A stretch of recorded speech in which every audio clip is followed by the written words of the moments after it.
So 'n klompie jare gelede het 'n sending gegaan na 'n gebied toe en ek weet ek praat gereeld oor sendelinge, maar weet jy, daar is soveel fantastiese verhale wat as ons hierdie kan oordra aan ons kinders, dat daar 'n geloof opgebou kan word om te verstaan hoe die Here werk, hoe die Here mense gaan uithaal in omstandighede wat ons nooit aan gedink het nie, in plekke in die wêreld waar daar reeds die grondslag gelê is, die gedagtes rondom die evangelie gelê is. En al wat nodig was baie keer, is om of 'n Bybel in te bring, of 'n persoon te wees wat oor Jesus kom praat. En hy gaan in hierdie stam in wat nog nie bereik is nie, en met 'n tolk werk hy, en hy praat met die hoofman daar, en hy vertel vir die hoofman, kyk, dis waar hy vandaan kom, maar as hy nie omgee nie, sal die hoofman nie vir hom vertel, hoe verstaan hy die begin van hierdie wêreld nie, waar kom die grond vandaan, waar kom ons as mens vandaan? Hy wil probeer kyk het, wat is die wêreld verwysingsraamwerk van die stam waaronder hy wou werk. En die koning vertel vir hom, die hoofman, 'n baie interessante verhaal, wat amper uit Genesis uitkom. Hy sê, die groot God, die groot Gees, het die hemel en die aarde geskape, en almal wat daarop is, en die diere, alles wat daarin is.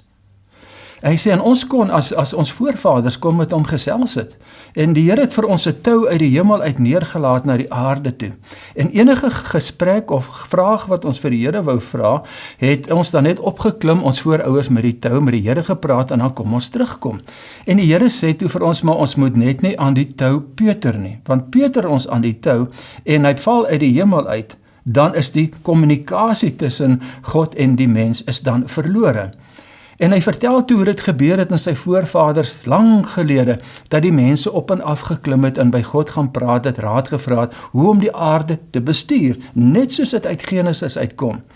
Maar op 'n dag toe dit gebeur het, ek dink dit was 'n vrou, het die soem van haar rok uitgeval, en sy toe net een stukkie van haar tou gaan afhaal, nie te lank nie, want dit kan tog mos nie 'n verskil maak nie, en sy het die soem van haar rok reggemaak. Maar soos dit ook maar gebeur, baie keer onder vrouens, toe gaan die nuus rond, as dat jy jou kledingstukke wil regmaak, jy gaan nie net 'n stukkie van die tou af gaan haal. En na 'n paar maande se van stukkie afhaal van daai tou af, en mense wat op en af klim, het die spanning op daai tou so groot geword, dat hy geknak het en gebreek het, en op die grond neergestort het. En die hoofman staan verslaan, hy is nederig en sy oë half onder toe geslaan, en hy sê vir die sending, jy weet, van daai dag af kon ons nooit weer met God praat nie. En nou stuur ons rook syne op, en ons kyk op na die hemel, en ons dans, en ons skree, en ons sê, Here, God, is U daar, kan U ons hoor? Maar ons hoor niks nie. En die sendeling sê vir hom, meneer, weet jy, ek het goeie nuus vir jou. God het intyd weer 'n tou uit die hemel uit neergesit, hier na die aarde toe. En daardie tou se naam is Jesus, die Christus. En daardie tou, as jy daai tou omarm, kan jy weer by God uitkom, en self met hom praat. En wat ek vandag nou wil kyk hierso in 'n baie kort stukkie, is Jesus se woorde wat hy gesê het, dit is volbring aan die kruis. Die oomblik toe die Here gesterf het, 3 uur die middag, het daar 'n paar goeters gebeur wat vir ons verskriklik belangrik is. Daar was 'n aardbewing, ja. Daar was duisternis wat neergesak het, ja. Dis of die natuur ook geween het, in donkerte ingegaan het, vir hulle Skepper, wat aan 'n kruis doodgegaan het, om weer die mens te bring op die punt waar hulle oorspronklik voorgeskape is, in die paradys. En Jesus het gesterf aan die kruis, en op daardie oomblik, die belangrike, het die voorhangsel van die tempel geskeur. Nie van onder af boontoe nie. Dis nie 'n paar mense wat hom geruk het en toe skeur hy boontoe nie. Hy het van bo af onder toe geskeur. En wat die Here vir ons daar gesê het, is dat die voorhangsel is oop. Die binneruimte is oop, die tou uit die hemel uit het teruggekom, en ons kan nou weer met vrymoedigheid in die binnekring van God in sy wese met hom kom gesels. Die gesprek is oopgemaak, die versoening is gemaak, daar aan die kruis, deur Jesus Christus. En wanneer ons hierdie fenomenale begrip kan begin besef ons ook wat daardie middag gebeur het. Dit het ook die einde ingelei van die tempel se reg van bestaan. Want die tempel se binnekring was die binnekamer gewees, waar die ark was, waar net 'n priester 1 keer 'n jaar kon ingegaan het.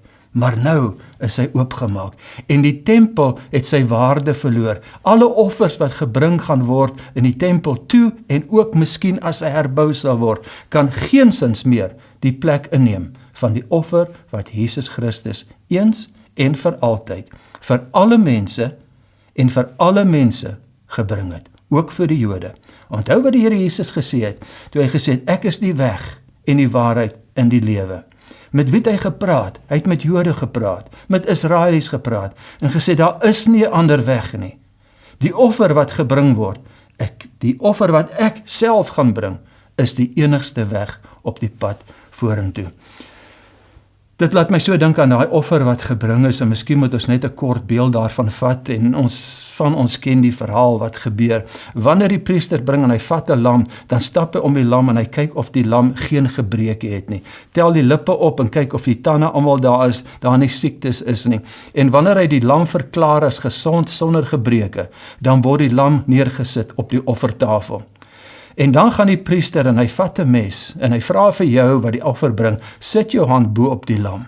En dan vat hy 'n mes en hy sny die keel af van die lam, sodat die bloed kan vloei en op die grond val. Net soos die lam, die perfekte lam, aan die kruis gehang het en sy bloed op die grond geval het.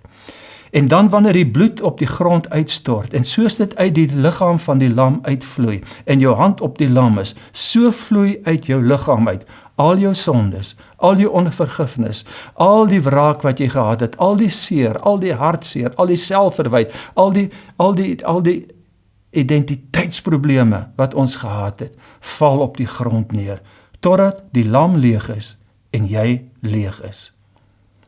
En dan het die Here Jesus gesê, moet die tempel, moet die liggaam, moet die huis weer gevul word met sy gees. En dan terugvloei in jou in, deur jou hand in jou liggaam in. Vernuwende gees van God, van blydskap, van vrede, van vergifnis, van 'n nuwe identiteit, van 'n nuwe toekoms, van hoop, van vreugde wat in jou ingaan, sodat jy kan voortbeweeg, vorentoe gaan in die lewe, wetende dat jy totaal en al herskep is. Die ander verhaal vertel het op 'n ander manier, en hierdie man het in die strate gestap en hy sien 'n arm seentjie daar rondhardloop en hy het 'n klomp van hierdie mossievoeltjies gevang en in 'n ou wat noem jy dit, cage gesit. En hy sê toe vir die seentjie, waarom vang jy die voeltjies? Hy sê, dis baie maklik oom, maar ek vang hulle want ek gaan hulle verkoop. Hy sê, maar gaan hulle ook nie eintlik verkoop nie. Ek geniet dit om hierdie voeltjies te vang. En dan gaan ek huis toe. En dan gee ek hulle vir my kat om mee te speel. Maar voordat ek hulle vir my kat gee, dan vat ek een voeltjie uit en ek pluk al sy vere uit. En dit is my so lekker, ek kry so lekker, as ek die pyn in die voeltjie se oë sien en die verwarring. En dan gee ek hom vir my kat, en my kat lief dit om met 'n voeltjie te speel wat nie kan wegvlieg nie. En dan speel hy met daai voeltjie tot hy dood is, en as die voeltjie neerval, dan gee hy hom sy een byt aan sy nek, en dan is dit verby.